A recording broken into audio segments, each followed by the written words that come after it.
Subscribe कीजिए हमारे channel pension talk को और साथ बेल आइकन पर भी क्लिक कीजिए। अस्सलाम वालेकुम तमाम सरकारी मुलाजमीन और पेंशनर को वेलकम करते हैं। इस वीलॉग के अंदर आपको एक बहुत इम्पोर्टेंट जो टॉपिक है डबल पेंशन का उसके मतलब अपडेट किया जाएगा। नाजरीन, इस वक्त पेंशन रिफॉर्म्स अगरचे बहुत सारी हो चुकी हैं लेकिन डबल पेंशन अभी भी मौजूद है, ये रूल मौजूद है। सरकारी मुलाजमीन और पेंशनर जानना चाह रहे हैं कि उनकी डबल पेंशन कब होती है और ये कम्यूटेड पोर्शन जो बहाल होता है ये क्या चीज़ है। तो इस हवाले से आप एग्जैक्ट तारीख जो डबल पेंशन की है वो बिल्कुल मालूम कर सकते हैं। तो बहुत मेहनत के बाद ये वीडियो मैंने आपके लिए बनाई है।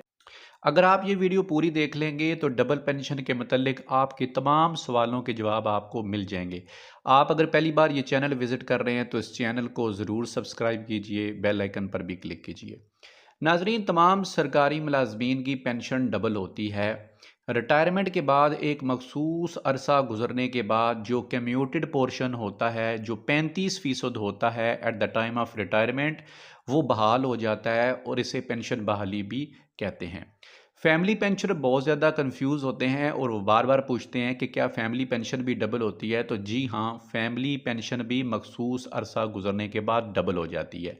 तो आज की इस वीडियो में मैं आपको बताऊंगा कि आप अगर सरकारी मुलाजिम हैं या पेंशनर हैं तो आप खुद से मालूम कर सकते हैं। कोई कैलकुलेटर लगाने की ज़रूरत नहीं है, कोई एक्सेल की शीट बनाने की ज़रूरत नहीं है, आप खुद एक्सपर्ट हो जाएंगे। बहुत आसान तरीका है, तो वीडियो आप देखते रहें। जब सरकारी मुलाजम रिटायरमेंट लेता है तो उस वक्त उसको 65% हिस्सा नेट पेंशन के लिए और 35% हिस्सा कम्यूटेशन की रकम के लिए मिलता है। आपको पता है कि जो पेंशन के बेनिफिट्स तैयार होते हैं उसमें जो फार्मूला लगता है वो 65-35 का होता है। 65 से मुराद नेट पेंशन, 35% हिस्सा जो निकलता है वो बनता है कम्यूटेशन के लिए। मखसूस पीरियड गुजरने के बाद 35% जो कम्यूटेड पोर्शन में गया था वो भी बहाल हो जाता है, वो भी पेंशन में शामिल हो जाता है और यूं पेंशन मुकम्मल 100% हो जाती है। और इस चीज़ को डबल पेंशन या पेंशन का डबल होना कहते हैं। तो ये एक बिल्कुल 100% फाइनेंस का रूल है और आप लोगों को इल्म होना चाहिए। हो सकता है कि आपकी पेंशन बहाली या डबल पेंशन की डेट गुजर चुकी हो और आपको इसका इल्म ही ना हो। तो इसलिए मैं ये फिर कह रहा हूँ कि पेंशनर और सरकारी मुलाजमीन दोनों के लिए ये टॉपिक, बल्कि फैमिली पेंशनर्स के लिए भी ये टॉपिक बहुत इंपॉर्टेंट है। नाजरीन, आप पेंशन की बहाली की तारीख कैसे निकाल सकते हैं? किसी भी पेंशनर की पेंशन बहाली के लिए तीन चीज़ों की ज़रूरत होती है। सबसे पहले तो जो सरकारी मुलाजिम था, वो डेट ऑफ रिटायरमेंट, जिस दिन वो रिटायर हुआ है ये आपको पता होनी चाहिए। बिल्कुल एग्जैक्ट डेट पता होनी चाहिए, ना एक दिन आगे ना एक दिन पीछे, वही डेट जो रिटायरमेंट की डेट है। दूसरे नंबर पर नंबर ऑफ ईयर परचेज्ड, तीसरे नंबर पर एज नेक्स्ट बर्थडे। अब दूसरी और तीसरी चीज़ ये क्या है, ये मैं आपके सामने एक्सप्लेन करता हूँ। असल में फाइनेंस ने ये जो पेंशन रेस्टोरेशन है, डबल पेंशन है, इसको निकालने के लिए एक चार्ट मुतारिफ करवाया हुआ है और ये दो किस्म के चार्ट हैं।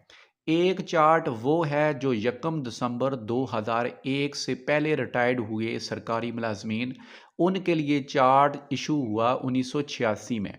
और दूसरी कैटेगरी 1 दिसंबर 2001 के बाद रिटायर्ड होने वाले मुलाजमीन, उनके लिए जो चार्ट इशू किया गया वो 2001 में इशू किया गया।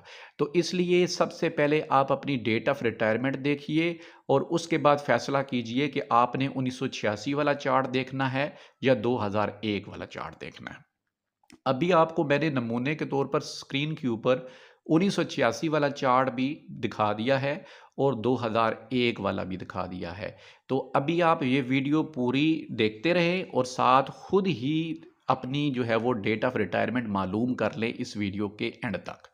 तो अब फैसला कर लें कि आप अगर 1 दिसंबर 2001 से पहले रिटायर्ड हुए हैं तो 1986 वाला चार्ट देखेंगे, और अगर 1 दिसंबर 2001 के बाद रिटायर्ड हुए हैं तो फिर आप 2001 का जो इशू करदा फाइनेंस का चार्ट है वो देखेंगे। ये आप चार्ट जो है वो जब सिलेक्ट करेंगे तो उसके बाद आप ये देखें कि ये आप चार्ट है, इसके ऊपर लिखा हुआ है एज नेक्स्ट बर्थडे। और number of year purchased. Age next birthday से मुराद आपकी उम्र है, यानी कि जब आप रिटायर हुए थे उस वक्त आपकी उम्र कितनी थी, 48 साल थी, 50 साल थी, 55 थी, 56 थी या 60 साल थी। ठीक है, ये आप देख लें बिल्कुल लेफ्ट साइड पे जो लिखी हुई हैं, ये 24, 25, 26, 27, 28, 29, 30, ये उम्र लिखी हुई है। आपने उम्र अपनी रिटायरमेंट के वक्त अपनी उम्र देखनी है और फिर उसी उम्र के साथ आगे जो है वो तकरीबन 6 डिजिट्स पे एक रकम लिखी हुई है, वो आपने ईयर परचेज्ड बनते हैं। मिसाल के तौर पर अगर 55 साल है तो इसका एज बन रहा है, इसका स्कोर बन रहा है 18.93। अब आपके सामने दूसरा चार्ट जो 2001 के बाद रिटायर्ड होने वाले मुलाजमीन का है, ये भी इसी तरह का चार्ट है।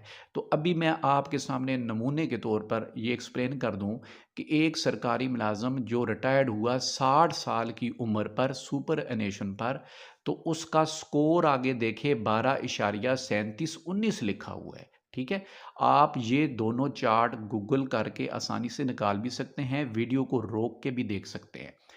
फॉर एग्ज़ाम्पल एक सरकारी मुलाजम रिटायर्ड हुआ और रिटायरमेंट के वक्त उसकी उम्र थी 45 साल, तो उसका जो ईयर परचेज्ड बनता है वो 21.75। जब आप ये रेट मालूम कर लेंगे जिसको ईयर परचेज्ड कहते हैं, तो आपने उस ईयर परचेज्ड को जमा कर लेना है अपनी डेट ऑफ रिटायरमेंट में। तो जो डेट फिर बनेगी वो आपकी पेंशन रेस्टोरेशन की, डबल पेंशन की डेट बन जाएगी। अब मैं नमूने के तौर पर आपको मज़ीद समझाने के लिए एक मिसाल आपके सामने रखता हूँ।